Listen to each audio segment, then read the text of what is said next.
আজ যাব এমন একটা জায়গায় যেখানে থাকার জন্য রয়েছে এসি টেন্ট, সাথে গ্রামের বাড়িগুলো পুরোপুরি কালারফুল, আর এখানেই রয়েছে গভীর অরণ্য। হ্যাঁ, আজকে যাচ্ছি আমরা ঘাটশিলা। চলো তাহলে ঘুরে দেখে আসি কেমন লাগে ঘাটশিলা। তবে তার আগে আমি তোমাদের host Arnab, and welcome to Icchedana explore. 13ই ডিসেম্বর সকাল 11টায় আমি জার্নি স্টার্ট করেছিলাম মেট্রোগুলির পার্কিং থেকে। এইরকম শনি রবির একটা উইকেন্ডে খুব আরামসেই ঘাটশিলা ঘুরে নেওয়া যায়। এইবারের ট্রিপটা শুধু ঘাটশিলার ট্রিপ বললে কিন্তু ভুল হবে, এবারে এটা মোটর ব্লগিংও বটে। এটা আমার ফার্স্ট টাইম মোটর ব্লগিং।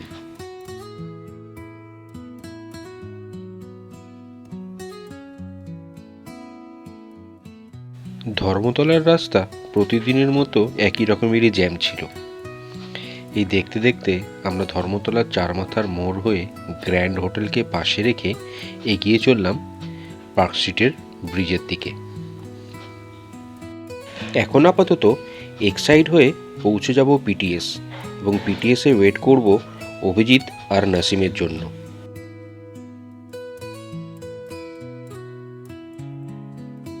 এই চলে এসেছে অভিজিৎ আর নাসিম। ওরা ওদের আপাচে নিয়ে যাবে, আর আমি যাব আমার ইয়ামাহা রেজেডার নিয়ে। দ্বিতীয় হুগলি সেতু হয়ে আমরা প্রথমে পৌঁছাবো ধুলাগড়, আর সেখান থেকে বাগনান হয়ে সোজা পৌঁছে যাব কোলাঘাট, আর কোলাঘাটেই হবে আজকে আমাদের প্রথম স্টপ। ওখানে আজকে আমরা লাঞ্চ করব। এই ছিল আজকের আমাদের প্রথম টোলগেট। আমরা দ্বিতীয় হুগলি সেতুর কোনা এক্সপ্রেসওয়ে ধরে চললাম বাগনানের দিকে। দেখতে দেখতে আমরা সাঁতরাগাছি পেরিয়ে এগিয়ে চললাম ধুলাগড়ের দিকে। এটা ছিল NH-16 মুম্বাই হাইওয়ে। এটা ধরেই আমাদের যেতে হবে ধুলাগড়, আর বলতে বলতেই চলে এলো আজকের আমাদের second toll, Dhulagarh toll plaza. যে কোনো টোলগেটেরই একদম বাদিকের লেনটাই থাকে টু হুইলারের লেন। টু হুইলারের জন্য কোনো টোল ট্যাক্স লাগে না। আমরাও সেই মতনই বাদিকের লেন দিয়ে বেরিয়ে পড়লাম।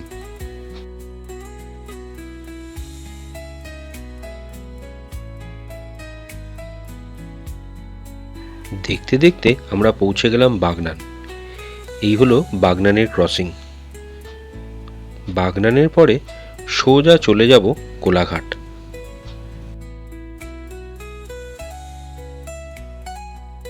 দেখতে দেখতেই পৌঁছে গেলাম কোলাঘাট, আর কোলাঘাট পৌঁছিয়ে দেখছিলাম কোন রেস্টুরেন্টে বসে লাঞ্চটা করা যায়। তো এই জায়গাটা বেশ ফাঁকা লাগলো, আর রেস্টুরেন্টটাও বেশ পরিষ্কার পরিচ্ছন্নই লাগলো। হোটেল তৃপ্তি রেস্টুরেন্ট। চলে এলাম এখানেই আজকের লাঞ্চটা করার জন্য। আমাদের কোলাঘাট পৌঁছাতে ঠিক সময় লেগেছে 1.5 ঘন্টা। লাঞ্চে আমরা নিয়েছিলাম এগ তড়কা, পনির বাটার মশলা আর রুটি। পনির বাটার মশলা আর এগ তড়কাটা সত্যিই খেতে খুব সুন্দর ছিল। আমরা আলটিমেটলি লাঞ্চ কমপ্লিট করে আবার জার্নি স্টার্ট করার দিকে এগোলাম। এই আমার পক্ষীরাজ ইয়ামাহা রেজেডার 125cc। আমরা এগিয়ে চললাম কোলাঘাট ব্রিজ ক্রস করে খড়গপুরের দিকে। ওই যে বাঁদিকে দেখা যাচ্ছে ট্রেন লাইনটা। বেড়াতে আমি অনেক জায়গায় গেছি, তবে বাইক রাইড করে এটাই আমার ফার্স্ট টাইম, এবং সেটাও 260 কিলোমিটার বাড়ি থেকে। লাগছিল দারুণ। হ্যাঁ, প্রথম একটু আনইজি ফিল করছিলাম, বাট পরে সব ঠিক হয়ে গেছিল। এই আমরা চলে এসেছিলাম আমাদের আজকের তৃতীয় টোল, দেবরা টোল।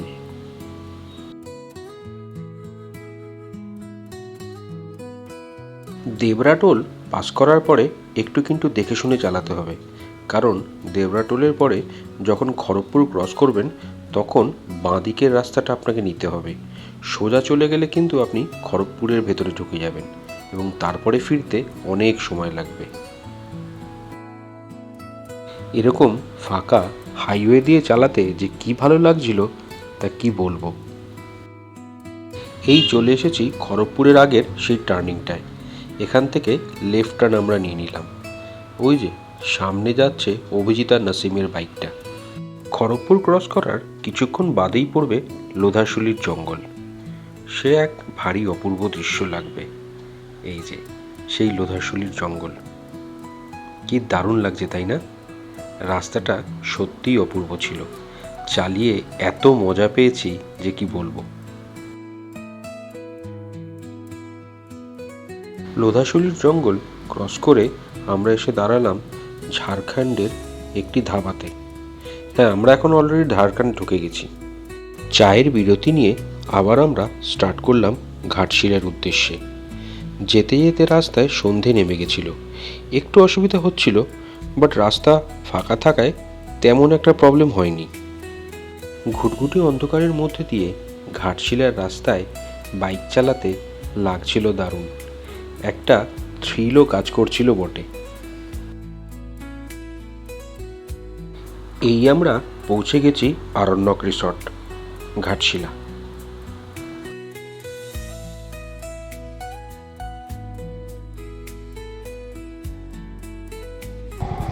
টেন্টে বুকিং রয়েছে, বলো তো কোন দিকে আমি যাবো? ওদিকেই তো? হ্যাঁ, আমি সেটাই ভাবছিলাম। নকের একটা গেট আর টেন্ট হচ্ছে এদিকটায় পার্কিং থেকে সোজা। তবে পার্কিং দারুণ বড়। তবে পার্কিং যেটা, এটা 4 হুইলারের। 2 হুইলার এখানে রাখাটা সেফ নয়, তাই আমরা 2 হুইলার ভেতরে নিয়ে গিয়ে রাখবো।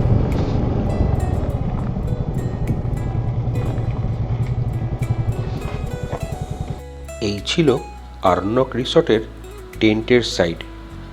এই দিকটায় শুধু টেন্টই আছে। কি অপূর্ব লাগছে তাই না? এইগুলো সবকটাই কিন্তু এসি টেন্ট বা লাক্সারি টেন্ট বলতে পারেন। বাইরের দিকে এরকম একটা বারান্দা আছে, আর ভেতরটা দেখাচ্ছি দাঁড়ান একটু।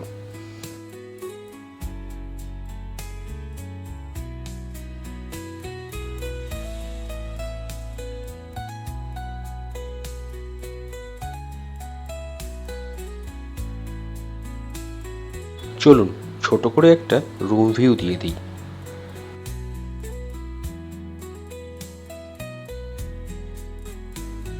ভেতরে ঢুকলেই দেখতে পাবেন একটা কুইন সাইজ বেড এবং একটা সিঙ্গেল বেড। 3 জনের থাকার সুন্দর ব্যবস্থা আছে। সাথে রয়েছে সিলিং ফ্যান, এমনকি এসিও, এবং একটা ড্রেসিং টেবিল। সাথে একটা কাবার্ডও রয়েছে, আর টিভি অবশ্যই বেশ বড়সড়। আরামসে 3 জনে এই টেন্টে থাকতে পারবেন। এবং টেন্টের সবথেকে বড় সুবিধা, এটাতে কিন্তু ঠান্ডা খুব বেশি ঢোকে না, বেশ গরম থাকে ভেতরটা। আর এখানে এগিয়ে আসলে টয়লেটের সামনে রয়েছে একটা ছোট্ট চেঞ্জিং রুম। আর দেখুন টয়লেটটাও কি সুন্দর, বেশ বড়সড় টয়লেট, কোমোড আছে, এমনকি এটাতে শাওয়ার এবং গিজারও আছে। আর কি চাই? এই ছিল পুরো টেন্টের ভিউটা। চলো তাহলে দেখা হচ্ছে আবার কাল সকালে।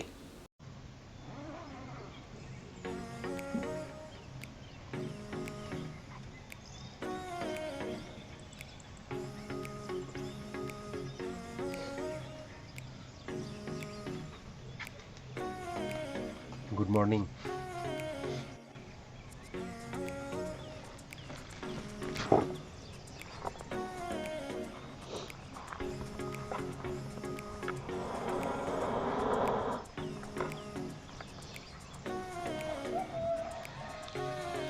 চারদিকে পাখির আওয়াজ, মোরগ ডাকছে। ভোর হয়ে গেছে, এখন ঠিক 6টা বাজে। কি দারুণ না জায়গাটা! চারিদিকে পুরো কুয়াশায় ঢেকে রয়েছে। একটা পুকুর রয়েছে এখানে। আজকে পুরো লোকেশনটার আপনাদের একটা ভিউ দেব। কাল রাত্রে দেখেছিলেন যে আমরা এসেছিলাম, তো তখন অনেকটা রাত হয়ে যাওয়ার জন্য আর বেশি কিছু দেখাতে পারিনি। এখন দেখাচ্ছি, একটা দারুণ জিনিস দেখাবো। এই দেখুন, কমলা লেবু গাছ। কিরম কমলা লেবু হয়ে রয়েছে, ছোট ছোট গাছে। চলুন বড় গাছটা দেখাই।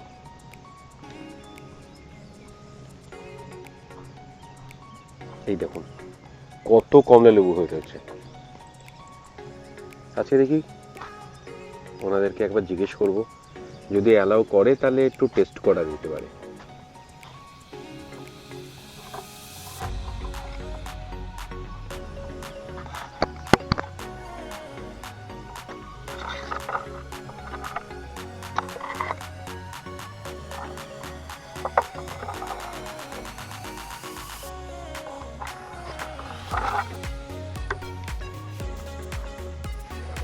এদিকটায় চাষ করে, চাষের জমি।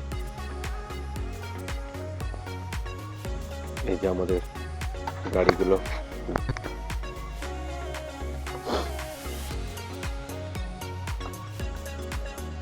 যদি বনফায়ার করতে চান এই জায়গাটায় করতে পারেন, এটা বনফায়ারের জন্যই বানানো।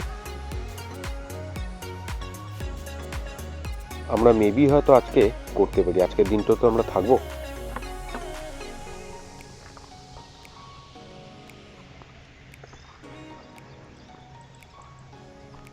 চলুন একবার ওদিক থেকে ঘুরে আসি।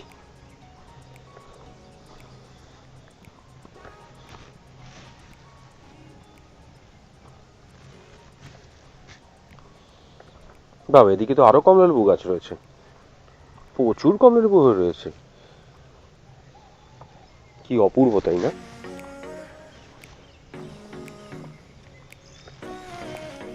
নিচে পড়ে রয়েছে কমলা লেবু, কিন্তু এটা পোকায় খাওয়া। কত হয়েছে, আমার মনে হয় না এরা কিছু বলবে এর থেকে একটা আধে কমলা লেবু খেলে।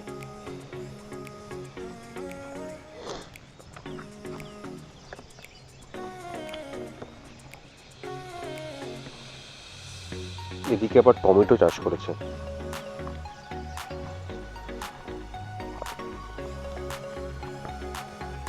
এটা এক্স্যাক্টলি কটেজ বলার থেকে বেটার হয় ফার্ম হাউস বললে।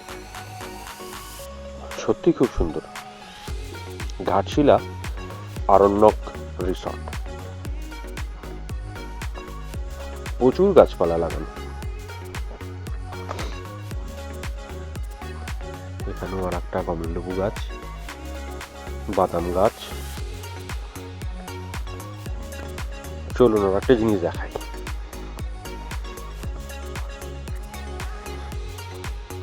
বাতাবি লেবু, একবার সাইজ দেখো বাতাবি লেবুর, কি পরিমাণে হয়ে রয়েছে। কি সুন্দর ফুল গাছটা। এখানে একটা লেবু গাছ, তবে এটা দেখে মনে হচ্ছে গন্ধরাজ লেবু গাছ।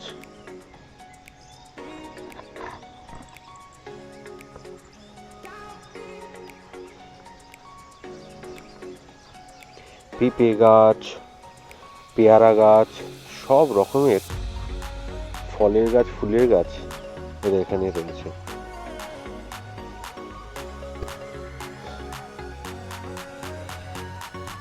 এদিকে গেটটা খোলা রয়েছে, তো এই পাশ থেকেই ঢুকে যাই আবার কটেজের ভেতরে।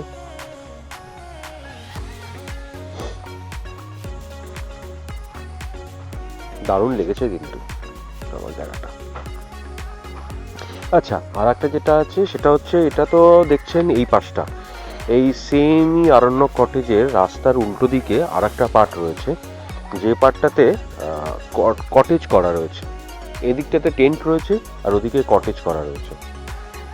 এখানে একটা পুকুরও রয়েছে, আমরা টেন্টে রয়েছি।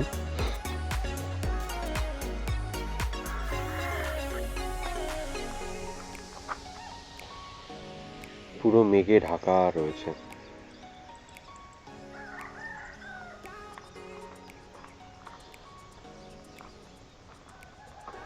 একটা ছোট করে ইনফরমেশন দিয়ে রাখি, আমরা যে কটেজগুলোতে রয়েছি এটা তো অবশ্যই এসি কটেজ। 3 জনে থাকার ব্যবস্থা রয়েছে, দেখলেনি কাল রাত্রিবেলায় দেখালাম যখন। একটা কুইন সাইজ বেড রয়েছে, একটা সিঙ্গেল বেড রয়েছে। 3 জনের থাকার ব্যবস্থা আছে। 3 জনের থাকা, যদি শুধু থাকা থাকেন তাহলে 2700 টাকা পার ডে, আর যদি ব্রেকফাস্ট ইনক্লুড হয় আমাদের লাগছে 3000 টাকা পার ডে। এই মাঠটা দিয়ে হাঁটতেই দারুণ লাগবে, সুন্দর গালিচার মতো ঘাসগুলো রয়েছে, দারুণ মেনটেন করে।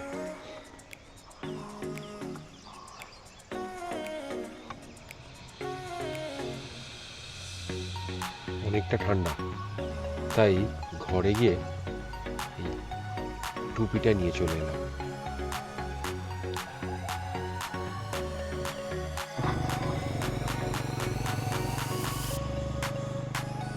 এদিকে পাহাড়টা দেখা যাচ্ছে।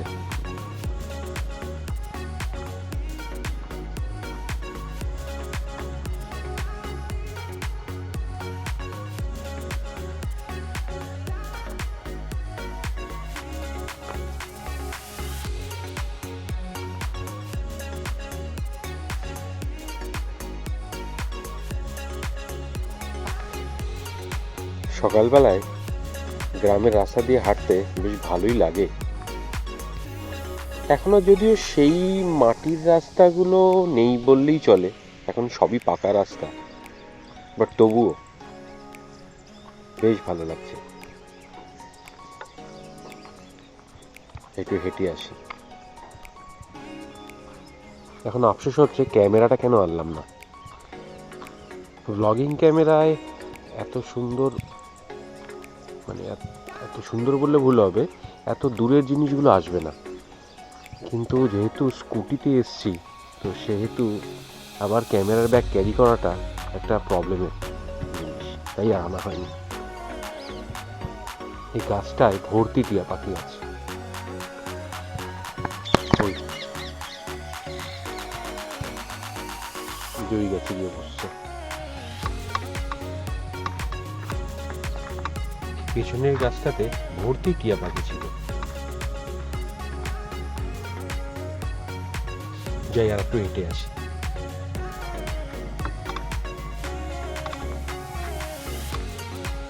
অভিজিৎ আর নাসিম এখনো শুয়ে শুয়ে ঘুমাচ্ছে। ওদেরকে ডাকলাম, বাট ওঠেনি। ঠিক আছে, থাক, আমি একটু ঘুরে আসি।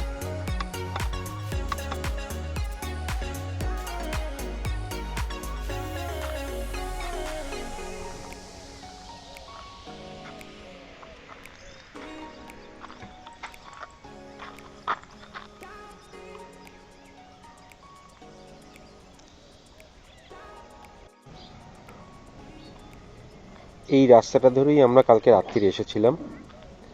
আর এই হচ্ছে পার্কিং এরিয়া। পার্কিং এরিয়ায় 4 হুইলার পার্কিং করা যাবে আরামসে, বাট 2 হুইলার ভেতরে পার্কিং করাটাই বেটার। আমরাও তাই করেছি, এদিকটাতে আমরা রয়েছি। চলুন এবার আপনাদের এ পাশটা দেখাই। এদিকটা ওদের বাকি প্রপার্টিটা রয়েছে, যেখানে কটেজ রয়েছে।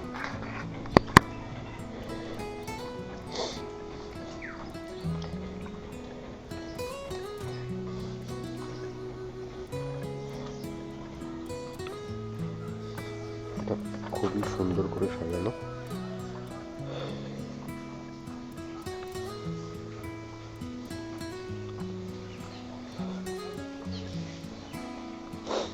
কত বড় বড় বাতাবি লেবু।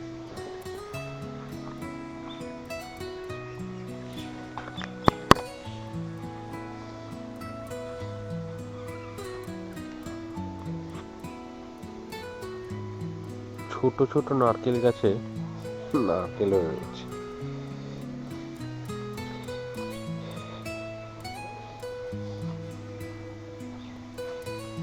এই যে যেটা দেখছেন, এটা হচ্ছে ডাইনিং স্পেস। আর এদিকটা দিয়ে এই পেছন দিকে কটেজগুলো রয়েছে, দারুণ দেখাচ্ছি। ওই যে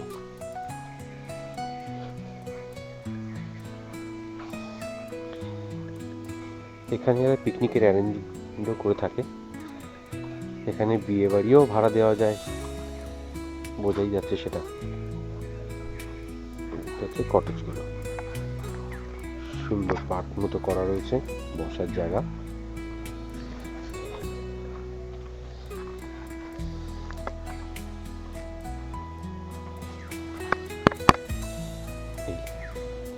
এই হলো সব কটেজ।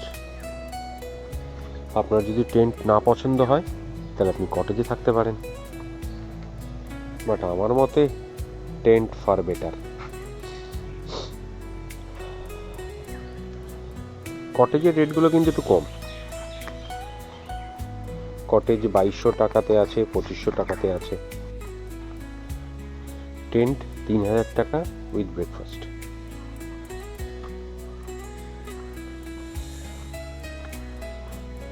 অনেক দোলনা আছে। ডাইনিং স্পেসটা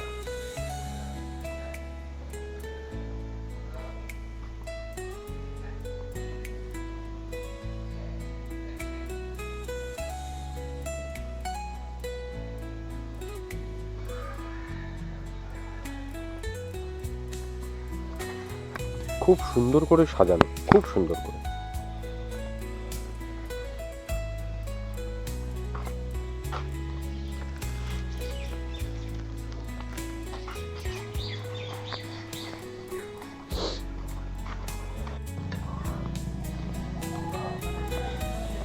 গ্রামের রাস্তায় হাঁটতে বেরিয়েছি, কি সুন্দর বাড়িগুলোতে ডিজাইন করে রেখেছে।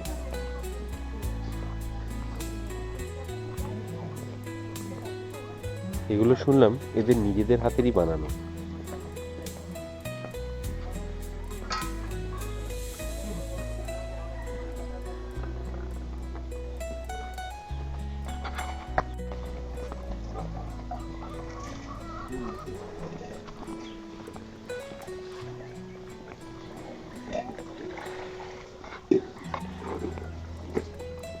এই বাড়িটা দেখো,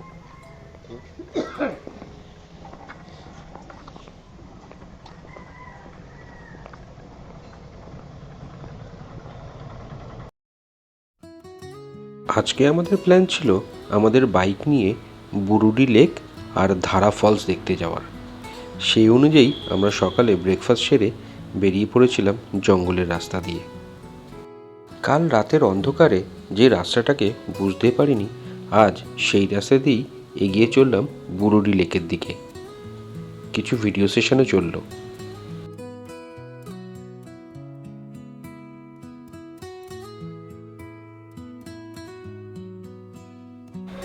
এটা ছিল অভিজিৎ আর নাসিম, আর এই ছিলাম আমি।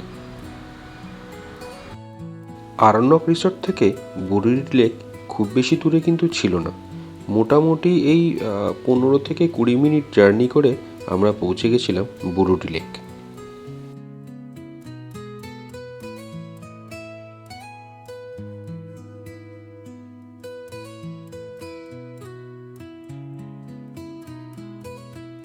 এই হলো বুরুডি লেক।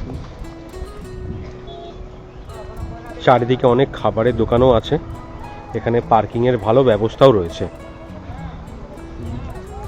এরপরে আর যাওয়া যায় না বাইক নিয়ে, এরপরে হেঁটেই যেতে হবে।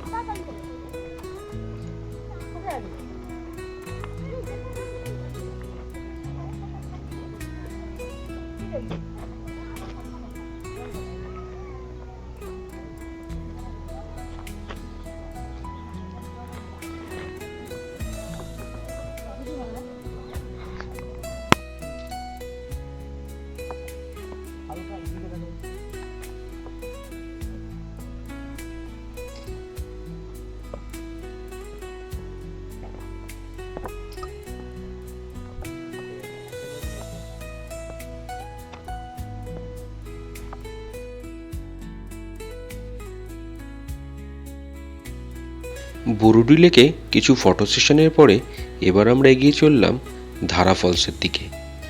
এটা কিন্তু একটু পাহাড়ের ওপরে উঠতে হয়, জঙ্গলের ভেতর দিয়ে।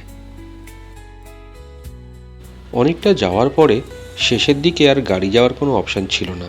হেঁটে হেঁটে জঙ্গলের পথ দিয়ে চলে যেতে হবে ধারা ফলসের দিকে। রাস্তাটা সোজাই, অনেক লোকজনও থাকে, তো চিনতে কোনো অসুবিধা হবে না। আর সেরম মনে হলে ওখানকার যে লোকালস আছে তারা গাইডের কাজও করে। এই পৌঁছে গেছিলাম ধারা ফলসের জায়গায়। কি সুন্দর না, দারুণ লাগছিল কিন্তু বটে।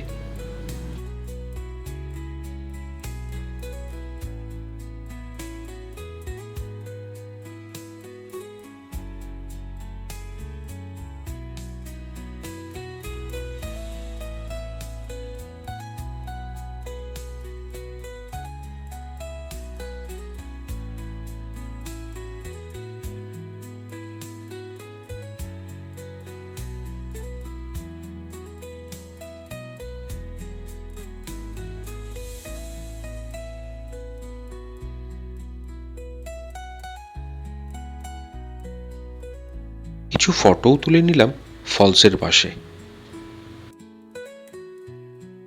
এবার ছিল আমাদের ফেরার পালা, তাই লাস্ট ভিডিও শুটিং চলছিল।